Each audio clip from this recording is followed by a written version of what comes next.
නුඹම තාමා සතුව එකම කෙනා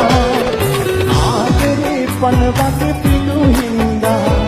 මේ හිතොම් මෙරකට දුන්න